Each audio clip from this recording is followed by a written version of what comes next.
Le journal. Barakissa Ouattara. Le président de la transition boucle le mois de la solidarité et de la lutte contre l'exclusion par une importante donation. Le général d'armée Assimi Goïta a remis d'importants équipements médicaux à plusieurs structures de santé du pays, ainsi que du matériel informatique et des kits scolaires destinés à certaines associations et aux pupilles de la République. Hier, c'était la célébration de la journée des pupilles en République du Mali. Cette année, ce sont 225 nouvelles pupilles qui intègrent la grande famille de l'ONAPIMA. Le président de la transition leur a remis leurs cartes de pupilles et cartes bancaires. En sport avec Isaac Tchenou, nous parlerons de cyclisme Tour du Faso, mais aussi de football avec les matchs retour du tour préliminaire du CHAN 2025 et le tournoi des moins de 17 ans de la zone UFOA à Sénégal 2024. Rendez-vous en fin d'édition avec Soumaïla Berté dans la chronique du développement. Dans ce deuxième numéro consacré au nouveau code minier du Mali, il ressort que l'État devra empocher chaque année entre 500 et 1000 milliards de francs CFA des revenus générés par l'ensemble des mines en activité dans le pays. Voilà pour le sommaire. Mesdames et messieurs, bonjour et bienvenue. Je le disais, le président de la transition met à la disposition de plusieurs structures de santé du pays d'importants équipements médicaux. À cela s'ajoute du matériel informatique et des kits scolaires destinés à certaines associations et aux pupilles de la République. Ces œuvres sociales du chef de l'État viennent boucler les activités du mois de la solidarité et de la lutte contre l'exclusion. Ibrahima Traoré. Jardin du palais présidentiel. Le chef de l'État agit encore pour renforcer le niveau du plateau technique des structures de santé du pays. Un important don composé d'appareils d'échographie, d'incinérateurs, de tables d'accouchement et de consultations gynécologiques, de respirateurs électriques avec accessoires, la liste est longue. Le président de la transition, à travers ses œuvres sociales, entend offrir davantage un meilleur cadre de travail au personnel soignant du pays pour une meilleure prise en charge des patients. Agibou Dambélé, conseiller spécial du président de la transition. Traduire son engagement, son patriotisme par la remise de matériels médicaux au CCRF de Bamako et d'autres centres à l'intérieur pour montrer sa solidarité. À ces équipements médicaux s'ajoute du matériel informatique et des kits scolaires destinés à certaines associations et aux pupilles de la nation. Un autre geste présidentiel chargé de symboles à quelques jours de la rentrée des classes. Dire à ces pupilles-là que la nation ne les oublie pas. Tant que le président de la transition est là, on pensera à eux. On espère que ça continue même pour toujours. Ces pupilles ont un poids énorme sur eux parce qu'ils ont perdu des êtres chers. Et si tout le monde traduit sa solidarité envers eux, c'est mieux pour le Mali en général. Parce que c'est eux les bâtisseurs de demain. El Hadj Seydou Patrice Dambélé, secrétaire général de l'AMSUNEM, bénéficiaire. Nous avons fait des recommandations, surtout concernant la question des étudiants et leurs bourses. D'autres questions ont été à l'ordre du jour. Et nous avons dit que nous avons été inondés. Je dis l'outil informatique est parti. On s'est limité à ça. Et il nous a dit, on va vous trouver des ordinateurs. Ça, c'est lundi. Aujourd'hui, des ordinateurs qui sont mis à notre disposition. Merci. Ce don du président de la transition boucle ainsi les activités du mois de la solidarité et de la lutte contre l'exclusion au Mali. 29e édition. Un mois marqué par d'intenses activités visant à soulager les populations vulnérables à travers le pays. Restons à Koulouba pour parler de la célébration de la journée des pupilles en République du Mali. Le président de la transition, le général d'armée Assimi Goïta, respecte ainsi une tradition. Il a accueilli à Koulouba les enfants dont les parents ont payé de leur vie pour sauver la nation Mali et ceux abandonnés. Cette année, ce sont 225 nouvelles pupilles qui intègrent le groupe. Le président de la transition leur a remis leurs cartes de pupilles et cartes bancaires. C'est Rabatili pour les détails. La plus petite des rescapés du bateau de Tombouctou dans les mains du président de la transition. C'est l'expression d'un Mali reconnaissant envers les dignes fils tombés pour la défense de la patrie. Un moment de réconfort et d'attention aux enfants de militaires tombés et à ces tout petits abandonnés, ceux de parents inconnus ou de parents décédés dans certaines circonstances. Instituée en 2021, la journée du 31 octobre est dédiée aux pupilles en République du Mali. La traditionnelle réception au palais présidentiel pour un après-midi de détente et d'écoute commence par un poème et un slam sur l'engagement de nos forces armées. Ils grandissent dans l'ombre, ces enfants de héros. Mali, Burkina, Niger, sous le même drapeau, dans la lutte contre les ténèbres. Moment plein d'émotion avec la présentation d'enfants dont les parents sont tombés sur le champ d'honneur. 2 messages clés adressés au président de la transition et au peuple du Mali. Kadiatou Balo, pupille de la nation. Offrir un lit d'amour, pouvoyeur, d'union pour un meilleur avenir des filles. Flazier Youssouf Sanogo, pupille de la nation.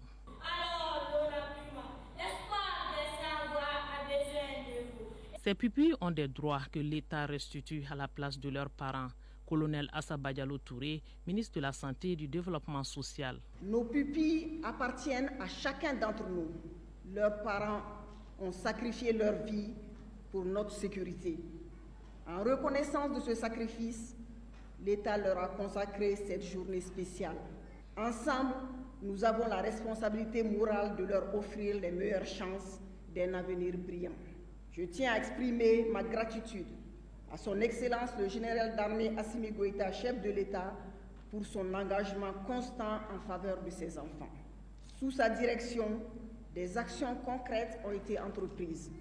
Des bus pour leur transport, des kits scolaires, des outils informatiques et bien sûr le futur site dont la première pierre a été posée le 8 février 2024.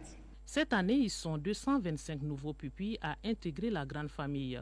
Pour la concrétisation de leur prise en charge, le président de la transition, le général d'armée Assimi Goïta, leur a remis des cartes de pupilles et des cartes bancaires accompagnées de cadeaux et de fournitures scolaires. Un geste d'encouragement en cette veille de rentrée scolaire. Les 255 viennent s'ajouter au lot de 1272.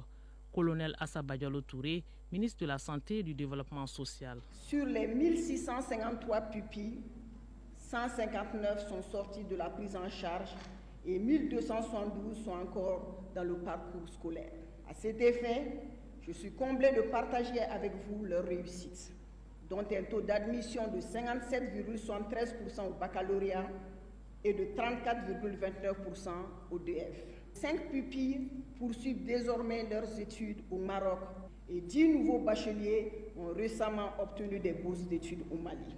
L'ONAPUMA, l'Office national des pupilles en République du Mali, a la charge de suivi de ses enfants. Les responsables de l'Office effectuent des visites à domicile et dans les établissements scolaires pour s'assurer de leurs conditions de vie et les rapports avec le corps professoral ainsi que l'administration scolaire. Kone Sissi Odile Dako, directrice générale de l'ONAPUMA. C'est une redevabilité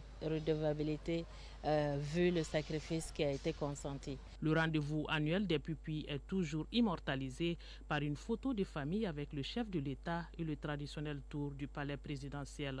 Un moment de découverte et de plein épanouissement pour ces enfants dans un univers poétique et affectif. Le Centre régional de recherche agronomique de Sotuba a organisé sa 4e journée porte ouverte sous le thème Facilitation de l'accès aux technologies climato-intelligentes pour accroître la résilience des acteurs face aux défis du changement climatique. L'événement a permis aux producteurs et acteurs du monde agricole de découvrir les nouvelles variétés de cultures pratiques dans le parc de technologie et d'innovation agricole. La cérémonie était présidée par le ministre de l'Agriculture accompagné de 2 autres collègues du gouvernement, Batraouri. Le parc de technologie et d'innovation agricole de l'IR de Sotuba ouvre ses portes aux producteurs et autres acteurs agricoles. C'est à la faveur de la 4e journée porte ouverte dont l'objectif est de partager les résultats des recherches en matière agricole. Cela dans un contexte où les effets des changements climatiques se font de plus en plus sentir. Dr Khalifa Traoré, directeur général de l'IR. Le parc de technologie qui est un espace dans lequel sont exposées les technologies et innovations de pointe des chaînes de valeur agricoles. Mise en place sous forme de vitrine, nous offre l'occasion de partager des informations sur les technologies et innovations de pointe développées par la recherche et de recueillir également les besoins des acteurs en vue de faire des thèmes de recherche. Au parc de technologie et d'innovation agricole de Sotuba, plusieurs variétés de cultures sont entretenues. Les plus courantes sont le maïs, le mil, le fonio, l'arachide et les tomates. Ce champ expérimental est le fruit de la coopération entre le Mali et plusieurs partenaires dont la coopération suisse. Jean-Michel Liman est représentant de la coopération suisse. La mise en avant de ces innovations et des technologies, ainsi que la communication envers les bénéficiaires et les décideurs, sont essentielles pour la durabilité de nos actions. L'option des technologies innovantes pour booster la productivité est un choix soutenu par le gouvernement. Daniel Simon-Kileman, ministre de l'Agriculture. Placé sous le thème facilitation de l'accès aux technologies climato-intelligentes pour accroître la résilience des acteurs agricoles face aux défis du changement climatique est une opportunité pour toutes les parties prenantes de s'approprier des technologies et des innovations de l'Institut d'économie rurale, du CORAF et celles acquises auprès d'autres institutions internationales de recherche partenaires. Avant de quitter le parc, la délégation ministérielle a eu droit à la visite des stands.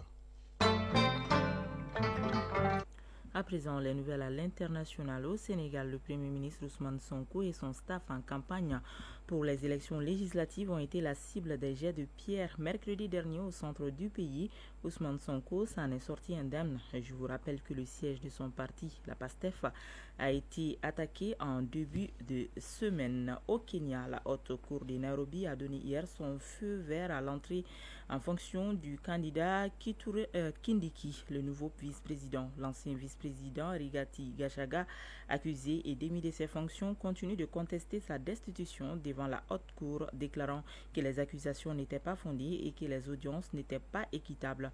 Cette destitution crée un malaise au sein de l'Alliance démocratique unie au pouvoir. Au Botswana, le président sortant a reconnu sa défaite avant même l'annonce officielle des résultats. Selon le résultat partiel, le parti au pouvoir serait en 4e position avec seulement 3 sur les 61 sièges, contrairement au principal parti d'opposition qui aurait fait 25 sièges du corps législatif. Le dépouillement des votes est en cours et les résultats devraient être validés par la commission électorale indépendante au cours de la journée. Adoptée mercredi dernier à l'unanimité par les 15 membres du Conseil de sécurité, la mission d'assistance des Nations Unies en Somalie deviendra dès aujourd'hui la mission d'assistance transitoire des Nations Unies. Cette mission effectuera 2 phases de transition et s'étendra sur 2 ans jusqu'en octobre 2026. Elle assistera la Somalie dans la révision constitutionnelle, la tenue d'élections ou encore la protection des droits humains. En Colombie, pour terminer, le Sénégal et le Mali veulent agir ensemble avec la Mauritanie pour sauver la Falémé, un cours d'eau très pollué aujourd'hui par l'exploitation aurifère, le dragage, l'utilisation des produits chimiques. Le sujet a été évoqué lors de la séance de travail que le ministre en charge de l'environnement a eu avec son homologue sénégalais en marge de la COP16 à Cali, en Colombie. Le Sénégal a déjà interdit l'exploitation de l'or sur la Falémé. Écoutons respectivement le ministre sénégalais de l'Environnement et de la Transition écologique Daouda Ngom et le ministre de l'Environnement, de l'Assainissement et du Développement durable Mamadou Samake. Ils sont au micro de nos envoyés spéciaux à Kali, Siaka Kounati et Taïeb Adjaouyakoya. Depuis quelques années, la Falémé, qui est le plus important affluent du fleuve Sénégal, est confrontée à un grand problème de pollution. Pollution due à l'usage des produits chimiques, au dragage sur le lit du fleuve, entraînant des conséquences écologiques, c'est vrai, mais également des conséquences socio-économiques et des conséquences sanitaires. Le Sénégal a pris, il y a cela 2 mois, un décret pour interdire carrément l'exploitation de l'or sur le lit du fleuve et à 500 mètres des berges du fleuve du côté Sénégal. Le Sénégal ne peut pas prendre une décision qui va prospérer sans le Mali. C'est dans ce cadre que j'ai échangé avec mon homologue du Mali et nous allons travailler ensemble, aller vers l'OMVS. Pourquoi ne pas aller vers un projet intergouvernemental sur la dépollution de la Falémé, aller vers un observatoire sur la Falémé qui nous permettra de faire un monitoring. Il est grand temps de coordonner les actions de part et d'autre de nos frontières, pas seulement le Mali et le Sénégal, mais aussi avec la Mauritanie, pour sauver ce fleuve qui est la Falémé. Je rappelle que le code minier, le nouveau code minier du Mali, interdit purement et simplement toute activité de dragage sur les cours d'eau, et tous les cours d'eau, sans exception. Donc à ce niveau, les textes sont très clairs. Donc aussi, les niveaux de délivrance des permis miniers aujourd'hui sont passés du simple arrêté au décret et avec beaucoup de ministres qui sont impliqués dans le processus.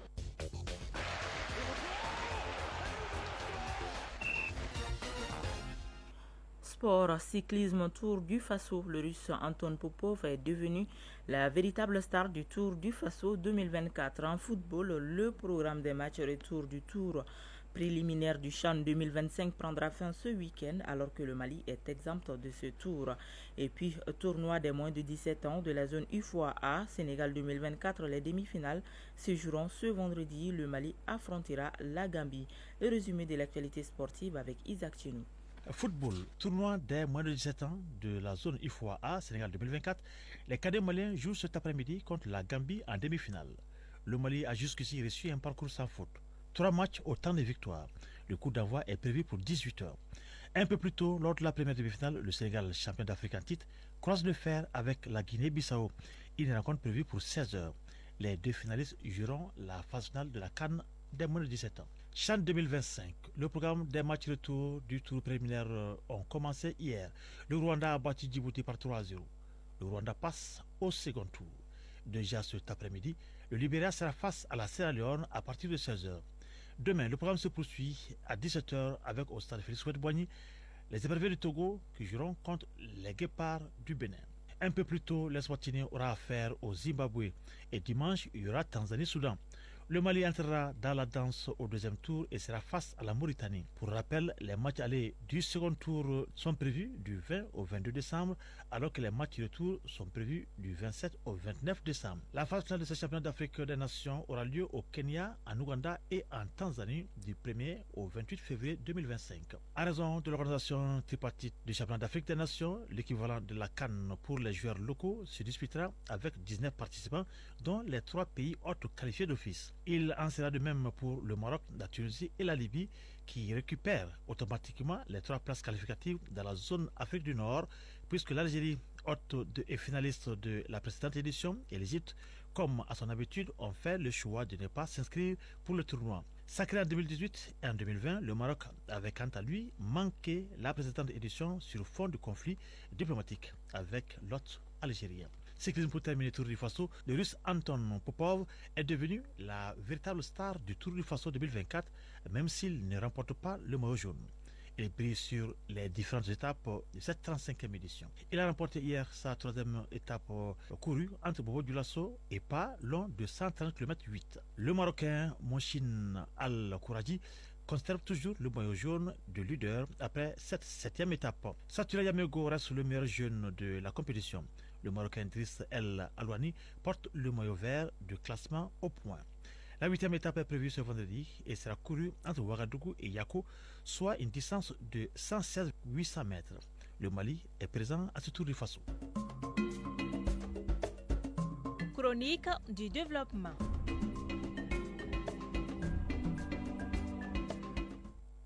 Dans le nouveau code minier du Mali de 2023, l'État aura 30% de la part des actions des revenus du secteur contre 20% dans l'ancien code. En numéraire, l'État devra empocher chaque année entre 500 et 1000 milliards de francs CFA des revenus générés par l'ensemble des mines en activité dans le pays. La chronique du développement nous en parle dans ce 2e numéro consacré au code minier après le contenu local. Une réalisation de Soumaïla Berti et Marc Dambeli. De l'avis du spécialiste, le nouveau code minier du Mali est sans conteste une bouffée d'oxygène pour l'économie nationale, car il permet à l'État d'augmenter sa part des actions sur l'ensemble des mines en activité dans le pays. Dr Mamadou Keïta, spécialiste des mines. Dans toutes les mines du Mali, l'État malien détenait 20% des parts des actions. Et parmi les 20%, vous avez 10% gratuits, parce que quand l'État malien donne le permis d'exploitation à une entreprise, donne droit automatiquement à 10% gratuit à l'État malien. Maintenant, dans ce nouveau code, la part de l'État malien passe de 20% à 30%. Donc, nous avons toujours 10% en gratuit et 20% en numéraire. C'est-à-dire que l'État malien a la possibilité d'acquérir, d'acheter 20% des actions. Quand on a plus d'actions, les dividendes qu'on doit partager, les dividendes, c'est l'entreprise réalise des bénéfices, on partage le bénéfice proportionnellement au nombre d'actions des actionnaires. Il est clair qu'avec toutes ces mesures-là, les caisses de l'État vont être bien fourni. Même sans le code de 2023, le secteur minier faisait rentrer quelque chose comme 450 à 500 milliards de francs dans le budget de l'État, ce qui représente 25% du budget national. Mais cette part va augmenter. Le code minier de 2023 pose une autre problématique dans le secteur. C'est celle relative à la migration des sociétés minières vers ces codes.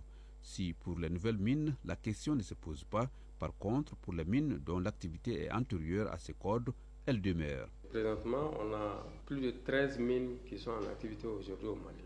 Avant le code de 2023, les sociétés qui étaient déjà en activité, ils vont se dire, est-ce que nous, on sera frappés par ce nouveau code?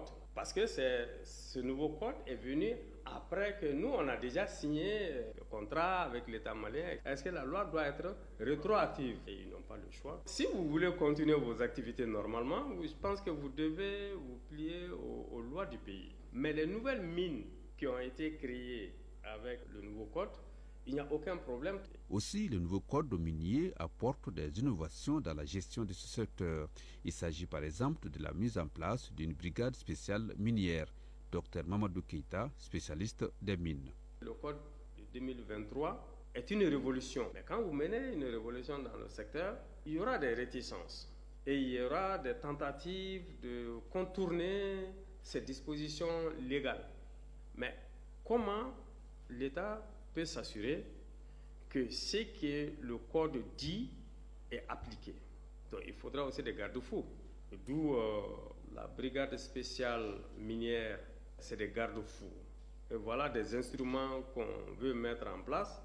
Si vous contournez ces lois, voilà ce qui va vous arriver. Nul doute que la mise en œuvre du code minier de 2023 va marquer un nouveau départ pour ce secteur hautement porteur pour l'économie nationale. Ceci afin qu'il soit véritablement la locomotive du développement économique du Mali. Vous pouvez donc retrouver cette édition sur nos plateformes digitales. Pour vous dire que c'est la fin de cette édition. C'est une présentation de Barakissa Ouattara. Elle a été réalisée par Awa Traoré et Lala Damele sous la coordination de Ousmane Dao. La mise en onde est assurée par Bintou Traoré. À la mise en ligne, Amadi Sow. Merci à vous de l'avoir suivi. Prochain rendez-vous avec les infos, c'est à 19h30 avec Soumaïla Berthier. D'ici là, juste après ce journal, vous pourrez suivre les avis et communiquer avec Fousseni Diarra. Bonne suite de programme.